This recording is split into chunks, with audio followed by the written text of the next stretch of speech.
Hey there, all you horror hounds. Welcome back to the crypt. I'm so happy you could join me as I continue this retrospective series on made-for-TV horror movies. And tonight, I got a real gem for you. This one might not be one that you've ever heard of before, but it's definitely worth your time and attention because the slow build, burn, the atmospheric tension that's created within this movie, I don't know that there's a whole lot of films that do it quite as well as this one. From 1981, it is The Appointment. If you've never heard of this film before, that's fine. I really hadn't either. About 6 months ago, I stumbled across it on a sort of a list of best of, and I thought, I've never even heard of this movie before. What is it about? And I went and tracked it down. I'm so happy that I did because this is a really interesting, compelling film. Okay, let me give you a couple warnings here. If you are the type of person, and you know who you are out there, if you have a really short attention span, this is not the movie for you. If you are the kind of person who you enjoy just sort of being a passive viewer, you want to just sit back and be entertained. Nothing wrong with that whatsoever. But again, this is not the movie for you. Who is right for this movie? If you enjoy slow burn horror, like Robert Eggers' The Witch or Jennifer Kent's film The Babadook, or you like Stanley Kubrick and you like that sort of slow, sort of creepy dread that's inherent in The Shining, or even Eyes Wide Shut, where constantly you're feeling like something's about to happen. If you like that, well, then this is a real gem. I think that you're really going to get into this movie because it is deceptively simple, at least in its premise. It is about a middle-aged man named Ian Fowler who suddenly has a very important business appointment that's going to take him away overnight, which means he's going to end up missing his daughter Joanne's violin recital. That's it. That's what the movie's about. Her reaction to him missing that becomes the catalyst for everything else that follows. But it's very simple. It seems like, oh, okay, well, that seems like it would be a boring movie. And again, if you're one of those people where you're expecting a lot of thrills and chills and you watch this movie, I can just imagine in the comments people will come back with, that was the most boring movie I've ever seen. Nothing really happened. So please don't say that. What is happening in this movie is focusing on very small moments within the daily life of this particular British family. This film stars Edward Woodward, who a lot of genre fans are going to recognize him. He was in the original The Wicker Man. He was also in the original The Equalizer series back from the 80s. And I also just have to give a little bit of a shout out here. He's in my favorite version of A Christmas Carol, the one from 1984 with George C. Scott. And Edward Woodward plays the Ghost of Christmas Present. Does a wonderful job. Actually, everybody in that movie, the casting's pretty much spot on. So I will try my best to describe what I think is going on, how the director, Lindsey Vickers, takes the how and turns it into part of the why this film works the way that it does. This has nothing to do with anything I've read or anything that I've seen anybody talk about. This is just my own personal opinion. And when you watch the movie, you may come away with a very different view of this. So please let me know in the comments what you think about this particular film. But I think how the tension is achieved in this movie is because, stay with me here. If you happen to know the 1933 movie Queen Christina with Greta Garbo, there's a very infamous story that's always told about the ending of that film because it's the end. It's a very dramatic part of it. She is sailing away on her ship. She's leaving her country. Her lover is dead, killed in a duel, just sprawled out across the deck of the ship. And in that moment, the director told Greta Garbo, don't do anything. Don't just make yourself completely devoid of all emotion. In fact, if possible, don't even blink. I just want your face to be a mask, because then the audience will be forced to impose their own emotions onto this particular moment. So instead of them going from just sort of the passive viewers or the spectators, suddenly they are emotionally invested in the film, and they are sort of applying how they feel into that scene. And thank you for hanging with me on that tirade. I feel like that's a lot of what Vickers does in this particular film. There's so many moments that are focused on little tiny elements that as a viewer, your brain is churning the whole time and you're thinking, why am I seeing this? If I'm seeing this, what am I not seeing that's so significant? So you start to apply like symbolic meanings to little bits and pieces of things here. Or like, for example, the family dynamic in this film, you think that it's one particular going down one road, but then they begin to linger so much in so many other ways. You start to feel like, well, maybe I'm missing something. Maybe this is a little more skewed than I actually realized. And again, I don't want to get into any spoilers. I just want you to kind of take a look at that, because I think as a viewer, as you're watching it, you start to fill in little bits and pieces here and there. Even if you don't have a lot of evidence to help support it, your brain is constantly churning, and that's creating more and more tension that's being heightened, because there's more a sense of dread in what ultimately is coming with this particular film. I don't want to steer you too far down one path or another. This is not a psychological thriller. This definitely has an element of the supernatural. There is some sort of malevolent force that begins to invade these people's lives. You don't know what it is. It's complete unknown origin.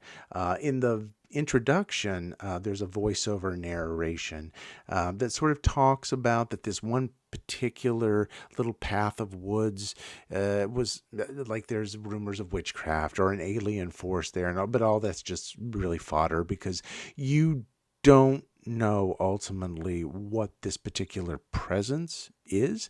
You don't know what it wants. I think by the end of the film, you have a little bit more of a clearer view on some of maybe what it wants, or certainly its interactions.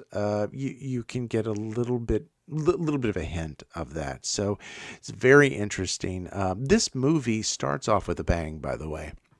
I was totally not expecting the introduction of this film, which, by the way, was actually shot completely separate from the rest of the film, and I think mostly improvised from what I could find out. So it's a little disjointed in a way, because you have a voiceover narration that almost sounds like police procedural about a young girl named Sandy who has gone missing. And then you actually see what happens to this girl. And again, very startling. But after that, it settles into such a slow burn that you are almost by the end wondering, how did that connect back to it? But it does. So I think just if you hang in there, the connections will come. Despite feeling guilty about ultimately letting Joanne down and not being available for her recital, Ian insists on keeping his work commitment, and as the day of the appointment approaches, he begins to experience more and more like eerie dreams, unsettling premonitions. His wife Diana begins to experience these as well, and his dreams are sort of being lost, hearing strange noises. He sees dogs attacking everywhere, and he begins to really sort of sense this malevolent presence that's there. It's really interesting, I think, in a lot of ways, because how you sort of step into the shoes of this particular family and you're just sort of seeing them in a day-to-day environment. That along with sort of this uneasy feeling of that there's something very much wrong, including the dreams and the premonitions. That's another thing that helps elevate the tension in this movie. And you would think that the dreams and the premonitions would ultimately lead to the exact same conclusion, and sort of, but it plays out very differently, which is an interesting thing to watch out for. Another thing that's really fascinating about The Appointment is that they're. I'm so sorry, everybody. It looks like there's another torch wielding mob out on the lawn again. So, just as an aside, let me just say that peasants turn into a mob just like that. I don't get it. They come to your home with crosses and ropes of garlic and pitchforks in this day and age. Pitchforks, because why? Well, because you eat their children. Whatever, go figure. Let me just let Daddy take care of this. I'll be right back.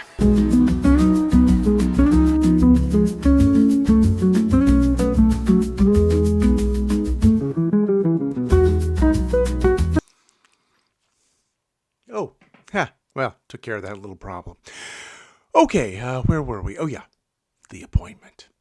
This film excels in creating a real sense of dread through its quiet, understated approach. The unsettling atmosphere, the slow, deliberate pacing really contributes to a feeling of mounting anxiety throughout this movie. And believe me, you know it's all going to end bad. You just aren't sure exactly how that's going to happen. The Appointment was originally going to be part of 13 telefilms in a series called A Step in the Wrong Direction. Lindsey Vickers, who directed The Appointment, was meant to also direct a couple of these other films in this particular series, but unfortunately everything fell through. All the financing, none of the other movies got made. The Appointment was already sort of in the can, so they went ahead and released that one. It's a real shame because I think, given where this film goes, I would have watched all 13 films, and especially any of the ones that Lindsey Vickers would have directed. I think it would have been a real treat.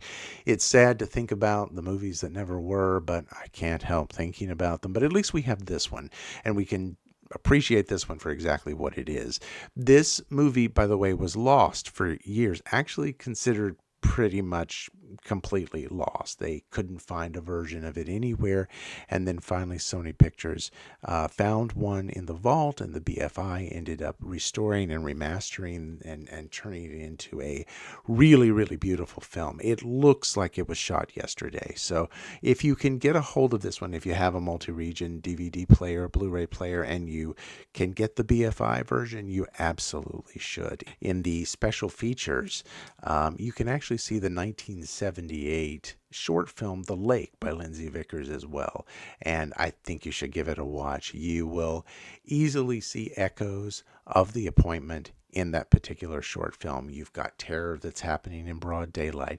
You have, again, a dog, which in The Lake it shows up. The dog is more an indicator that is feeling the presence of something that's in this particular park, whereas in The Appointment, the dogs are more a symbol of the aggressive, menacing nature of this presence.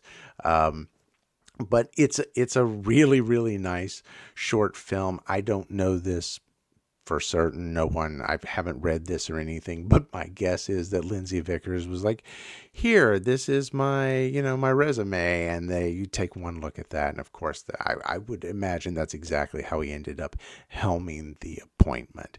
Unfortunately, he did not continue in the industry whatsoever. This is his only feature, which is very sad because clearly this man had a real eye for how to build sort of horror out of the mundane, out of the ordinary everyday events that are happening. So that's a real shame, but we do have this film. The Appointment has garnered a following among fans of psychological horror over the years, which is really nice that it is being recognized. That unique approach to tension and atmosphere, it's definitely earned a place of respect within the genre and within the genre fans as well. And so it's developed a little bit of a cult following among horror enthusiasts. Okay, that will do it, everybody. I think that's it for this particular film, The Appointment. I hope you're curious enough that you go and give it a watch. It's a really interesting movie. Just buckle up because it's going to be quite an interesting drive, and that's a bit of a joke, but we'll watch the movie and you'll understand what I mean by that. Please hit the like and subscribe button, and as always, stay curious and stay scared.